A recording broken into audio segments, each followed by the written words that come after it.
जीवन ज्ञान, subscribe this channel and press the bell icon.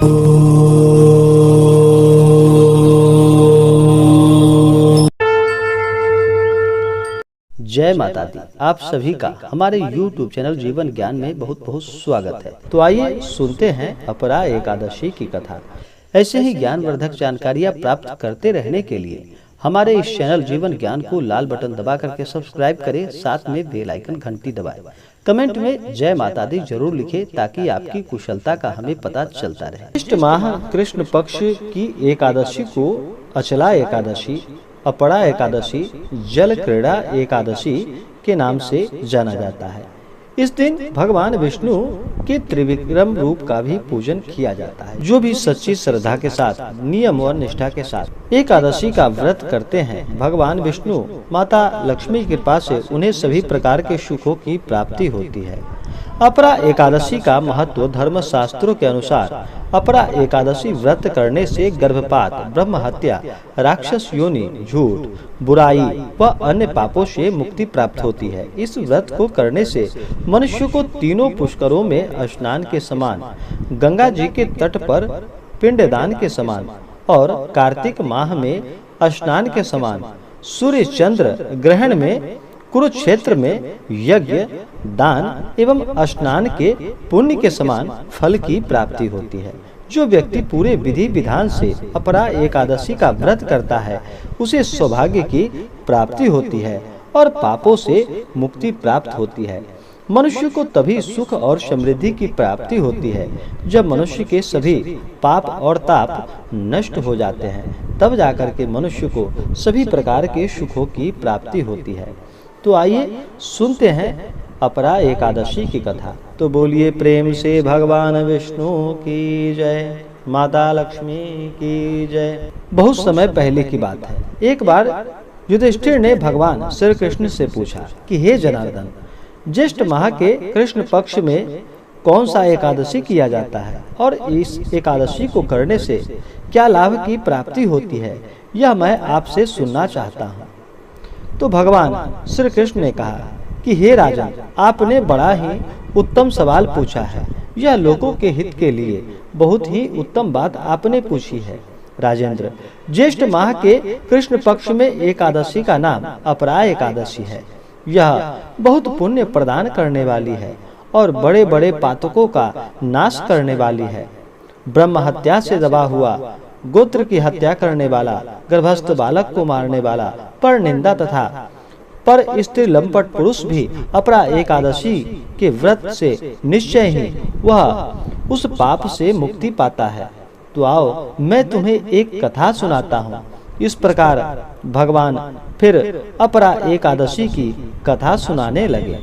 प्राचीन काल में महिध्वज नामक एक धर्मात्मा राजा राज्य किया करता था। उसका छोटा भाई वज्रध्वज बड़ा ही क्रूर, अधर्मी तथा अन्यायी था।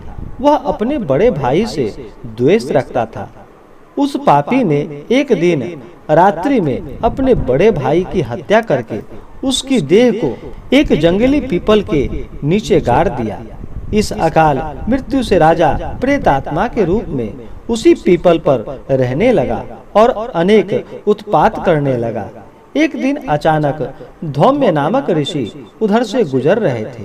उन्होंने प्रेत को देखा और तपोबल से उसके अतीत को जान लिया। अपने तपोबल से प्रेत उत्पात का स्मरण कारण समझा। ऋषि ने प्रसन्न होकर उस प्रेत को उस पीपल के पेड़ से उतारा तथा परलोक विद्या का उपदेश दिया। दयालु ऋषि ने राजा की प्रेत योनि से मुक्ति के लिए स्वयं ही अपरा एकादशी का व्रत किया और उस व्रत का पुण्य उस प्रेत को अर्पित कर दिया। उस व्रत के प्रभाव से उस प्रेत को परम गति की प्राप्ति हुई। इस पुण्य के प्रभाव से राजा की प्रेत योनि से मुक्ति हो गई। वह ऋषि को धन्यवाद देता हुआ दिव्य देह धारण कर पुष्पक विमान में बैठकर स्वर्ग को चला गया। अपरा एकादशी का जो भी भक्त सच्ची श्रद्धा के साथ, नियम और निष्ठा के साथ व्रत करते हैं, कथा श्रवण करते हैं, भगवान विष्णु उनके सभी पापों को हर लेते हैं। जो भी भक्त अपरा एकादशी का व्रत करते हैं उन्हें 10वीं की रात्रि से ही व्रत के नियमों का पालन करना चाहिए। 10वीं की रात्रि में शुद्ध और सात्विक भोजन ग्रहण करना चाहिए। भगवान नाम का स्मरण करते हुए ब्रह्मचर्य का पालन करते हुए सोना चाहिए। अगले दिन सुबह उठ करके अपने सभी नित्य क्रियाओं से निवृत्त होकर के गंगा नदी में या घर के जल में ही थोड़ा सा गंगा जल मिला करके स्नान करना चाहिए।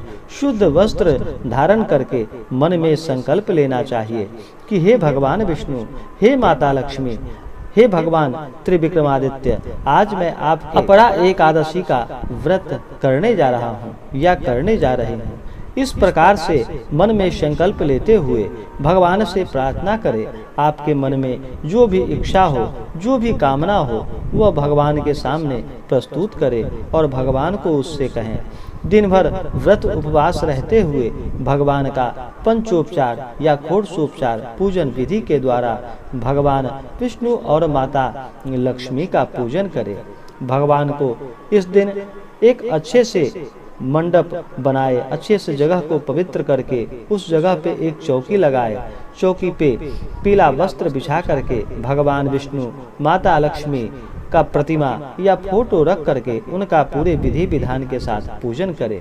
भगवान को सबसे पहले जल से स्नान कराएं, पंचामृत से स्नान कराएं, शुद्ध गंगा जल उनके ऊपर चढ़ाएं। फिर भगवान को पीला वस्त्र चढ़ाएं, यज्ञोपवीत चढ़ाएं। फिर भगवान के ऊपर तिल चढ़ाएं, तुलसी दल चढ़ाएं। भगवान विष्णु को अक्षत नहीं चढ़ाया जाता तो उनको अक्षत बिल्कुल भी ना चढ़ाएं। फिर भगवान को पुष्प, चंदन, पुष्पों की माला भगवान विष्णु को अर्पित करें। उसके बाद धूप और दीप दिखाएं, अनेक प्रकार का नैवेद्य अर्पित करें अपने सामर्थ्य और श्रद्धा के अनुसार। फिर भगवान को द्रव्य और दक्षिणा चढ़ाएं, पुंगी फल तांबूल अर्पित करें। इसी प्रकार से माता लक्ष्मी का भी पूजन करें। माता के ऊपर जल चढ़ाएं, पंचामृत चढ़ाएं, शुद्ध गंगा जल चढ़ाएं, वस्त्र चढ़ाएं, श्रृंगार की वस्तुएं चढ़ाएं, अक्षत, चंदन, पुष्पों की माला माता को अर्पित करें, धूप दीप दिखाएं, अनेक प्रकार का नैवेद्य अर्पित करें, द्रव्य दक्षिणा अर्पित करें। उसके बाद अपरा एकादशी व्रत का कथा श्रवण करें।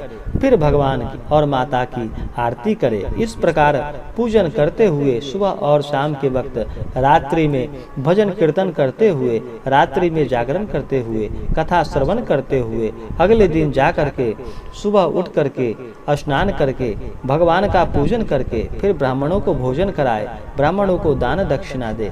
इससे अनंत गुना पुण्य फलों की प्राप्ति होती है। अपरा एकादशी में इस बार अपरा एकादशी व्रत का पारण तिल से व्रत का पारण किया जाए। तो आशा करता हूँ कि यह जानकारी आपको अच्छा लगा हो।